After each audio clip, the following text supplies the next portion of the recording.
नमस्कार विद्यार्थियों, आज के इस वीडियो में हम एरोमेटिक, एंटी एरोमेटिक एवं नॉन एरोमेटिक कंपाउंड्स के बारे में जानेंगे।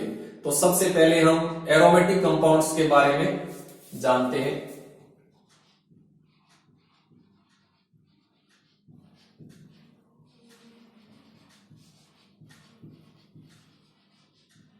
एरोमेटिक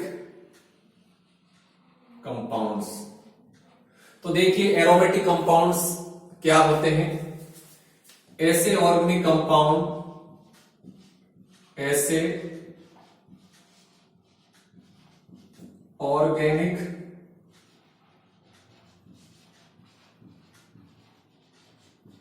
कंपाउंड्स एरोमेटिक होते हैं,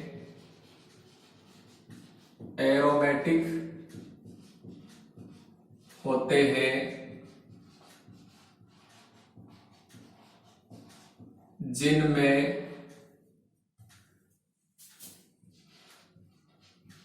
निम्न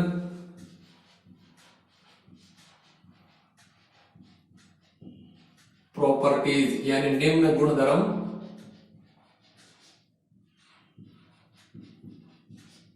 पाई जाती है। तो देखो ऐसे ऑर्गेनिक कंपाउंड एरोमेटिक होते हैं जिनमें निम्न प्रॉपर्टीज यानी निम्न गुणधर्म पाए जाते हैं। अब देखो एरोमेटिक कंपाउंड में कौन कौन सी प्रॉपर्टीज पाई जाती है, यानी कौन कौन से गुणधर्म पाए जाते हैं। तो सबसे पहले हम देखते हैं, सबसे पहला गुणधर्म साइक्लिक एवं प्लेनर स्ट्रक्चर। साइक्लिक एवं प्लेनर स्ट्रक्चर। देखो जो एरोमेटिक कंपाउंड होते हैं उनकी साइक्लिक एवं प्लेनर स्ट्रक्चर होती है। अब देखो प्लेनर स्ट्रक्चर को आप कैसे पहचानोगे, तो ध्यान से सुनो। यदि वलय यानी रिंग में उपस्थित प्रत्येक परमाणु sp2 संकृत अवस्था में होता है तो वह रिंग यानी वह वलय प्लेनर होती है। ठीक, यानी यदि किसी रिंग में उपस्थित प्रत्येक परमाणु sp2 संकृत अवस्था में होता है तो वह रिंग प्लेनर होती है। तो पहला गुणधर्म हो गया, जो एरोमेटिक कंपाउंड होते हैं इनकी साइक्लिक एवं प्लेनर स्ट्रक्चर होती है। दूसरी प्रॉपर्टीज, रिंग में यानी वलय में 4n+2 पाई इलेक्ट्रॉन्स होते हैं। यानी एरोमेटिक यौगिकों की जो रिंग होती है, जो वलय होती है, उस वलय के अंदर 4n+2 पाई इलेक्ट्रॉन्स होते हैं। जहां n की वैल्यू, जहां n बराबर 0, 1, 2, 3, 4 आगे कुछ भी हो सकता है। ये दूसरी प्रॉपर्टीज होगी। तीसरी प्रॉपर्टीज देखें हम, तो रिंग में उपस्थित पाई इलेक्ट्रॉन है वो डीलोकेलाइज्ड होते हैं। रिंग में उपस्थित पाई इलेक्ट्रॉनों का डीलोकेलाइजेशन,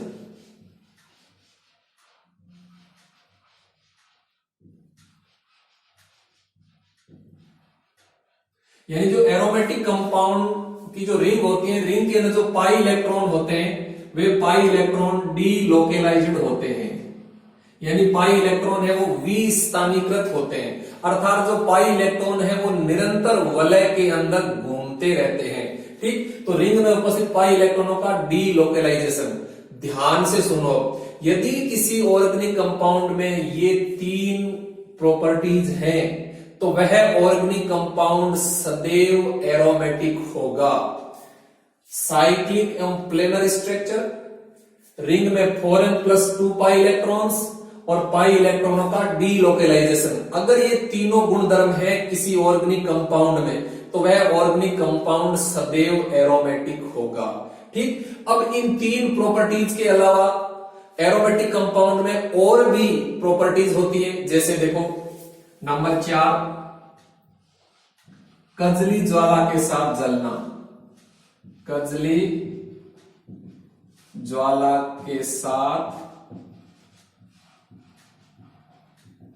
जलना।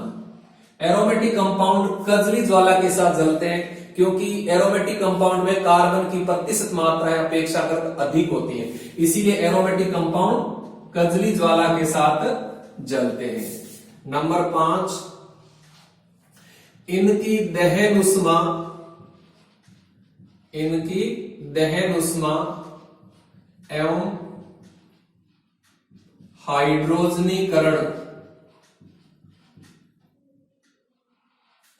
उष्मा के मान अपेक्षाकृत कम होते हैं, कम होते हैं। यानी एरोमेटिक यौगिकों की जो दहन उष्मा और जो हाइड्रोजनीकरण उष्मा होती है, इनके मान है अपेक्षाकृत कम होते हैं, अपेक्षाकृत कम होते हैं। ठीक। नेक्स्ट प्रॉपर्टीज देखो 6 नंबर। अब देखो ये जो एरोमेटिक कंपाउंड होते हैं, ये नॉर्मल कंडीशन में ऑक्सीकरण एवं योगात्मक अभिक्रिया नहीं देते हैं, बल्कि ये एरोमेटिक कंपाउंड नॉर्मल कंडीशन में इलेक्ट्रोफिलिक सब्स्टिट्यूशन रिएक्शन आसानी से देते हैं। सामान्य परिस्थितियों में, सामान्य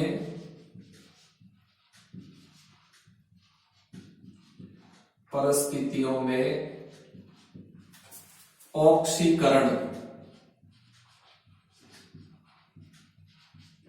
ऑक्सीकरण एवं योगात्मक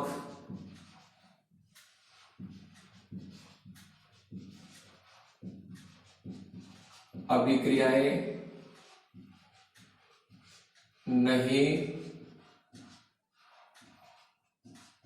देते हैं, बल्कि सामान्य परिस्थितियों में,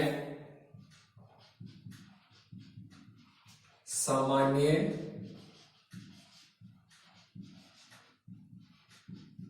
परिस्थितियों में इलेक्ट्रॉन स्नेह प्रतिस्थापन अभिक्रिया, इलेक्ट्रॉन स्नेह प्रतिस्थापन, इलेक्ट्रॉन स्नेह प्रतिस्थापन अभिक्रियाएं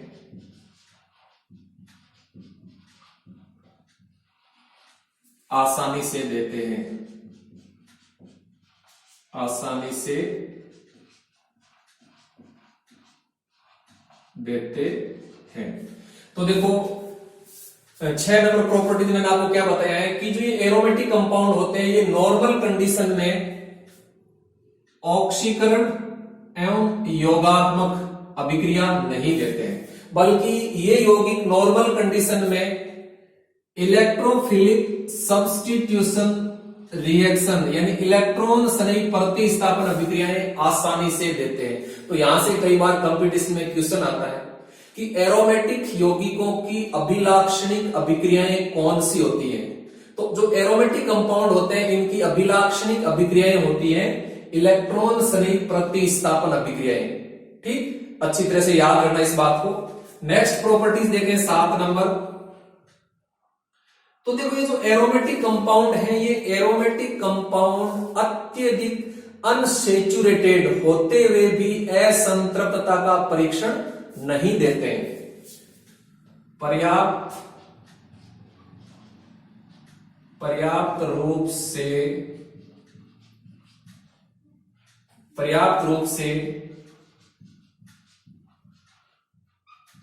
असंतृप्त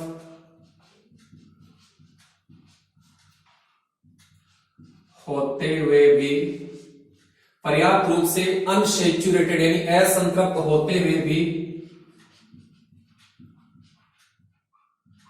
असंतृप्तता का परीक्षण नहीं देते हैं। यानी जो एरोमेटिक कंपाउंड होते हैं, हम जानते हैं कि एरोमेटिक कंपाउंड पर्याप्त रूप से अनसेचुरेटेड होते हैं, लेकिन अनसेचुरेटेड होने के बावजूद भी ये असंतृप्तता का परीक्षण नहीं देते। अर्थात ये जो एरोमेटिक कंपाउंड है ये ब्रोमीन सॉल्यूशन एवं बेर अभिकर्मक के साथ अभिक्रिया नहीं करते हैं। अर्थात यदि हम इनके साथ में ब्रोमीन सॉल्यूशन अथवा बेर अभिकर्मक को मिलाएं तो ब्रोमीन सॉल्यूशन एवं बेर अभिकर्मक का जो कलर है यानी जो रंग है वो गायब नहीं होता है। अर्थात ये यौगिक असंतृप्त होते हैं, लेकिन असंतृप्त होने के बावजूद भी असंतृप्तता का परीक्षण नहीं देते। 8 नंबर देखो। अब देखो ये जो एरोमेटिक यौगिक होते हैं, एरोमेटिक यौगिकों की स्टेबिलिटी अपेक्षाकृत अधिक होती है। तो मोर स्टेबिलिटी यानी मोर स्टेबल होते हैं, मोर स्टेबिलिटी यानी जो एरोमेटिक यौगिक होते हैं, एरोमेटिक यौगिकों की स्टेबिलिटी है वो अपेक्षाकृत अधिक होती है। अर्थात ये एरोमेटिक यौगिक अत्यधिक अनसेचुरेटेड होते हुए भी सेचुरेटेड कंपाउंड की भांति मोर स्टेबल होते हैं। तो एरोमेटिक यौगिकों में पाई जाने वाली इस अतिरिक्त स्टेबिलिटी का कारण है इन यौगिकों में पाया जाने वाला रिजोनेंस, क्योंकि इन यौगिकों की वलय के अंदर जो पाई इलेक्ट्रॉन्स होते हैं वो पाई इलेक्ट्रॉन्स डी लोकेलाइज्ड होते हैं। तो पाई इलेक्ट्रॉनों के डी लोकेलाइजेशन के कारण ही एरोमेटिक यौगिकों में अतिरिक्त स्टेबिलिटी पाई जाती है। यानी एरोमेटिक यौगिक है वो मोर स्टेबल होते हैं, इनकी स्टेबिलिटी बहुत अधिक होती है।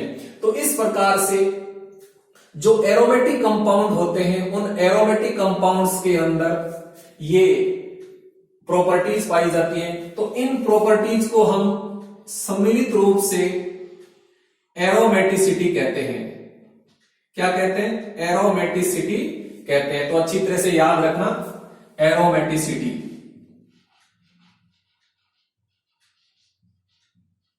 एरोमेटिसिटी कई बार क्वेश्चन पूछ लिया जाता है कि एरोमेटिसिटी क्या होती है।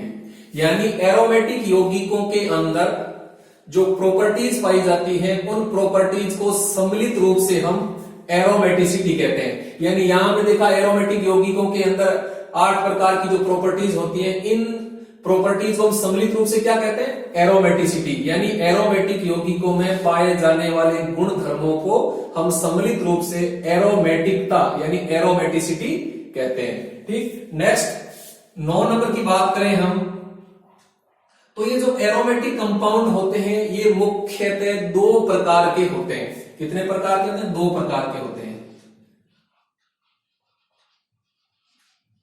एरोमेटिक कंपाउंड्स हैं, ये एरोमेटिक कंपाउंड्स मुख्यतः 2 प्रकार के होते हैं। इनमें एक प्रकार तो होता है बेंजीनोइड और एक होता है non benzenoid. Benzenoid aromatic compound और दूसरे होते हैं नॉन बेंजीनोइड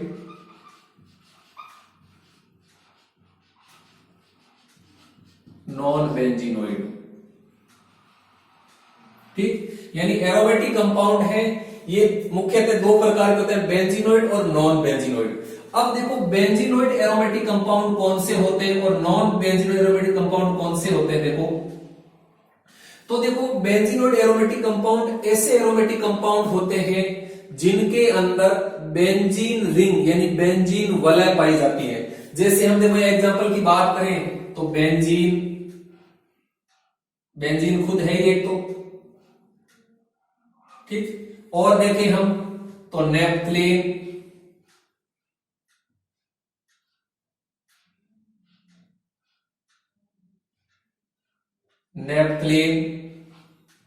एंथ्रासीन,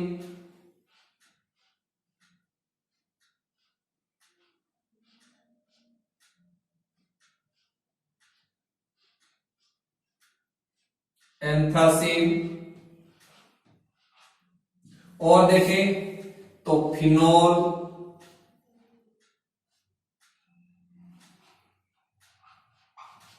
आदि।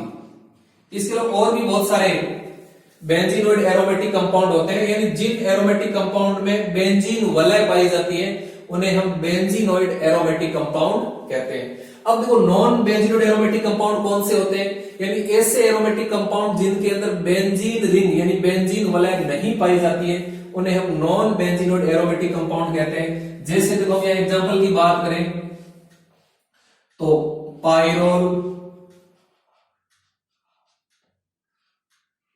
पायरोल ये एक नॉन बेंजीनोइड एरोमेटिक कंपाउंड है। फ्यूरेन,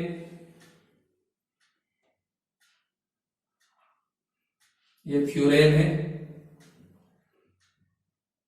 थायोफीन, थायोफीन,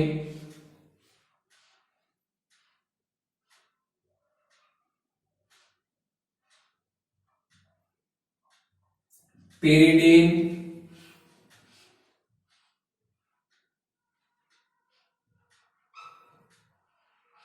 ये पेरिडीन, और देखें तो साइक्लोपेंटाडाइनल, रेनाइन आदि। तो ये सारे क्या होते हैं, नॉन बेंजीनोइड एरोमेटिक कंपाउंड होते हैं, क्योंकि इनके अंदर बेंजीन वलय यानी बेंजीन रिंग नहीं पाई जाती है, तो इनको नॉन बेंजीनोइड एरोमेटिक कंपाउंड कहते हैं। तो देखो एरोमेटिक कंपाउंड दो प्रकार के होते हैं, बेंजीनोइड और नॉन बेंजीनोइड। ठीक, तो ये हो गए एरोमेटिक कंपाउंड। अब यहां एक बात और ध्यान से सुनो, देखो एरोमेटिकता के संबंध में एक बहुत ही महत्वपूर्ण रूल है, हक्कल्स रूल।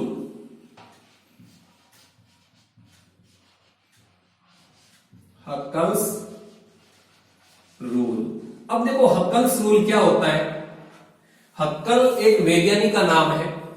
हक्कल नामक वैज्ञानिक ने सन 1937 में क्वांटम यांत्रिकी के आधार पर एरोमेटिसिटी के संबंध में एक बहुत ही महत्वपूर्ण नियम दिया, जिसे हम हक्कल्स नियम यानी हक्कल्स रूल कहते हैं। अब देखो हक्कल्स रूल क्या है।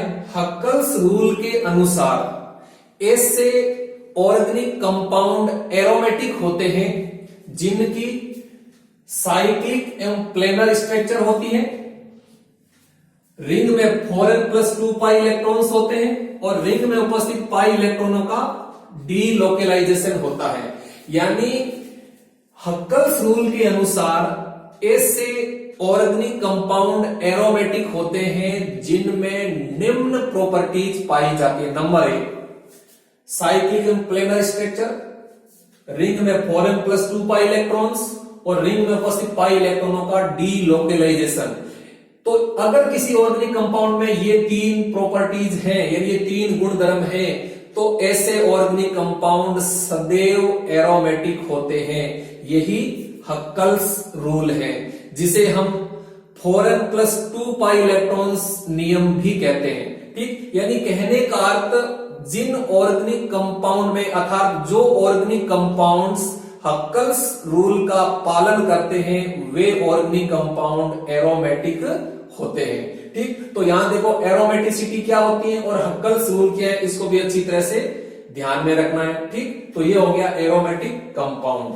अब हम नेक्स्ट लेते हैं एंटी एरोमेटिक कंपाउंड।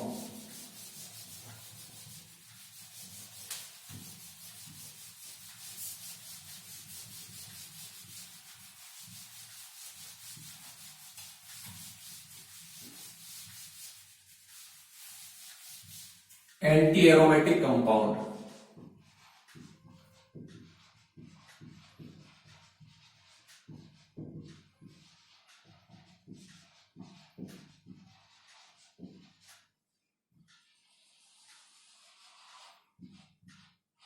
अब देखो एंटी एरोमेटिक कंपाउंड्स क्या होते हैं। ऐसे ऑर्गेनिक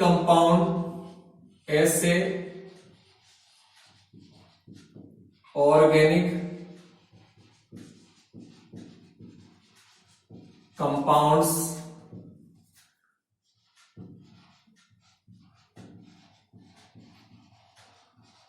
एंटी एरोमेटिक होते हैं जिनमें निम्न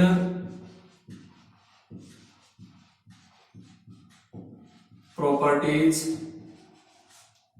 पाई जाती है।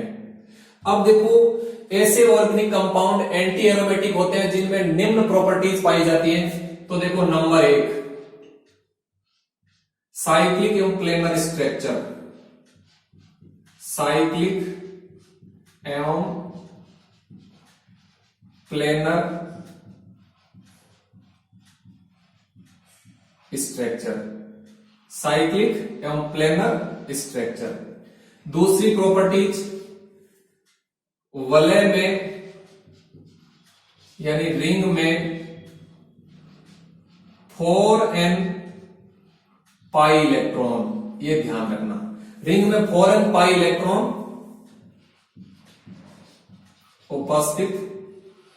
अब देखो, यहां एक बात ध्यान रखना, यहां n का मान, यहां n का मान 1 से शुरू होगा, 1 2 3 4 इस तरह से होगा। यहां n का मान 0 नहीं होगा, ध्यान रखना, ये बहुत महत्वपूर्ण बात। यानी साइक्लिक प्लेनर स्ट्रक्चर और रिंग में 4n पाई इलेक्ट्रॉन उपस्थित, यानी और n का मान 1 से शुरू होगा, अर्थात पाई इलेक्ट्रॉन की संख्या 4 8 12 16 यानी 4 के गुणज में होगी। ठीक। नंबर 3, रिंग में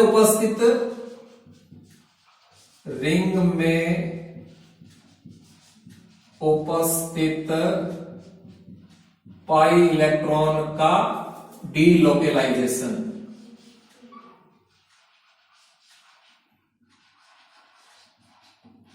रिंग में उपस्थित पाई इलेक्ट्रॉनों का डीलोकेलाइजेशन। और 4 नंबर देखें तो ये जो एंटी एरोमेटिक कंपाउंड होते हैं ये अनस्टेबल होते हैं। क्या होते हैं? अनस्टेबल होते हैं।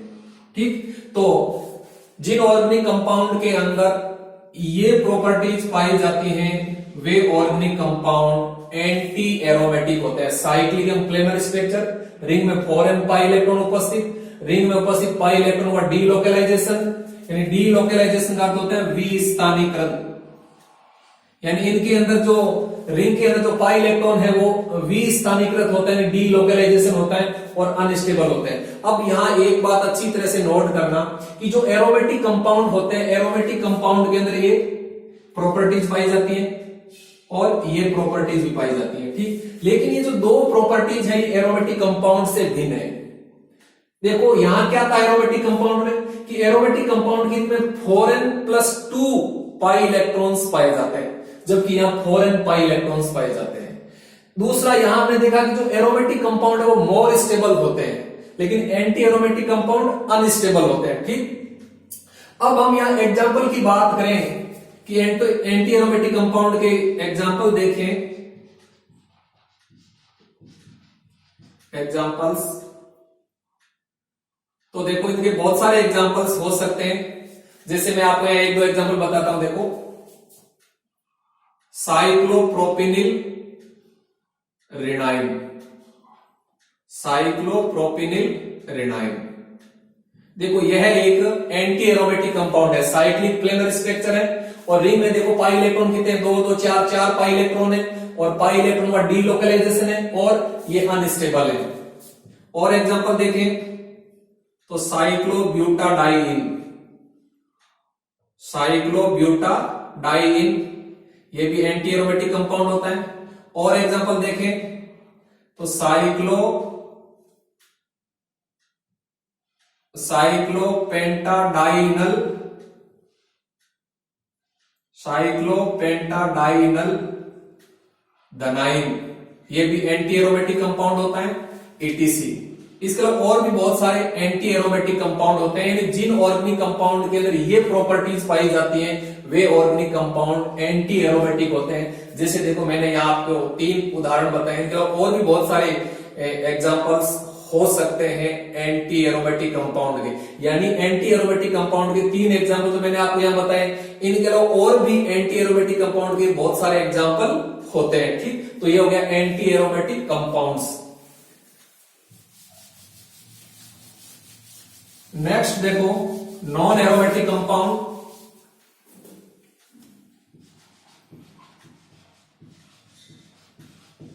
नॉन एरोमेटिक कंपाउंड्स, तो देखो ऐसे कंपाउंड्स जो ना तो एरोमेटिक होते हैं और न ही एंटी एरोमेटिक होते हैं, जो कंपाउंड्स न तो एरोमेटिक होते हैं और न ही एंटी एरोमेटिक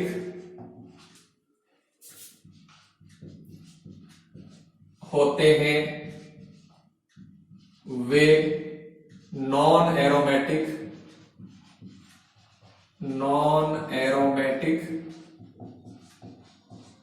होते हैं।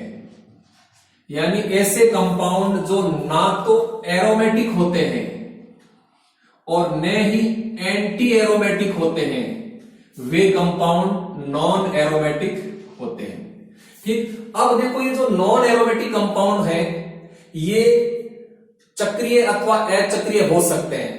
ठीक, ये जो नॉन एरोमेटिक कंपाउंड है ये कंजुगेटेड अथवा अनकंजुगेटेड हो सकते हैं, ये समयुग्मित अथवा असमयुग्मित हो सकते हैं। यानी जो नॉन एरोमेटिक कंपाउंड है ये कंजुगेटेड हो सकते हैं या नॉन कंजुगेटेड भी हो सकते हैं।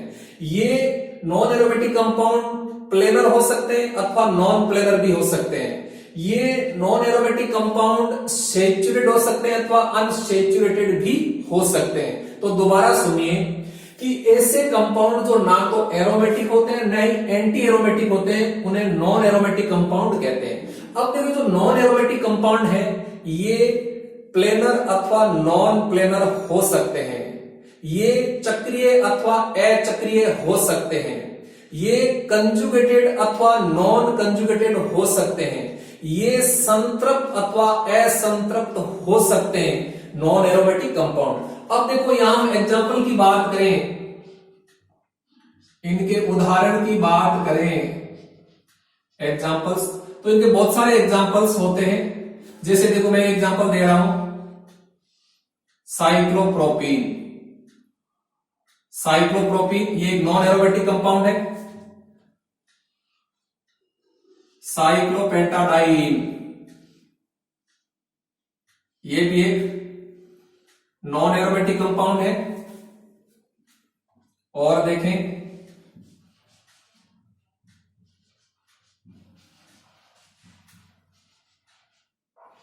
ब्यूट 1,3-डाइईन ये भी नॉन एरोमेटिक कंपाउंड है।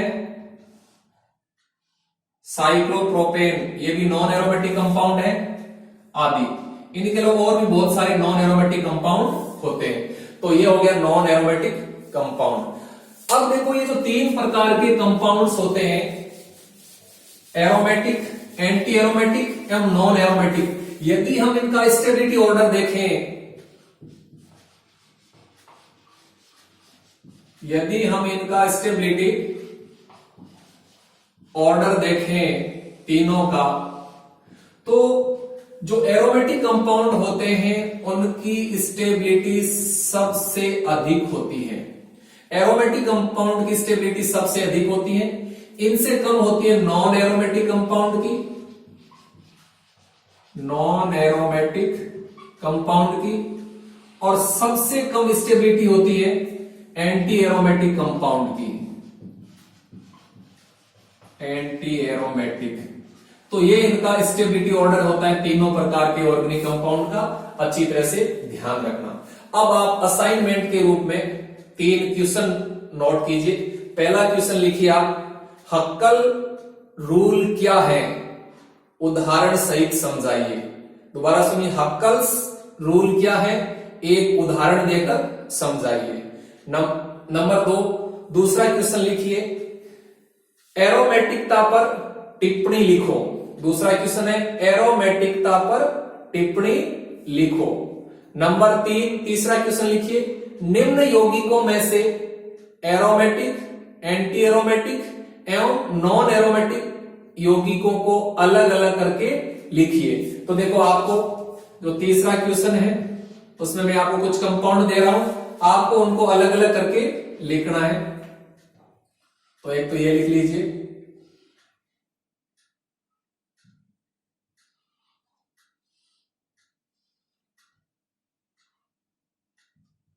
एक ये लिख लीजिए,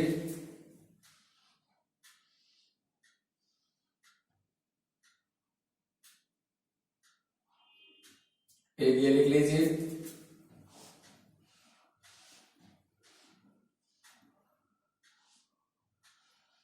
एक ये लिख लीजिए,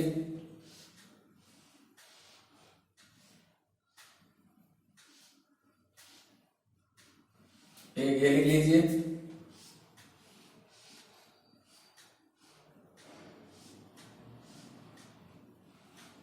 एक ये लिख लीजिए। तो असाइनमेंट में जो तीसरा क्वेश्चन है, निम्न यौगिकों में से एरोमेटिक, एंटी एरोमेटिक एवं नॉन एरोमेटिक को अलग अलग करके लिखिए। तो ये आपके सामने 6 ऑर्गेनिक कंपाउंड हैं, यानी 6 ऑर्गेनिक स्पीसीज है। इनमें से कौन सा एरोमेटिक है, कौन एंटी एरोमेटिक है और कौन नॉन एरोमेटिक है, इनको अलग अलग करके आपको लिखना है। धन्यवाद, थैंक यू।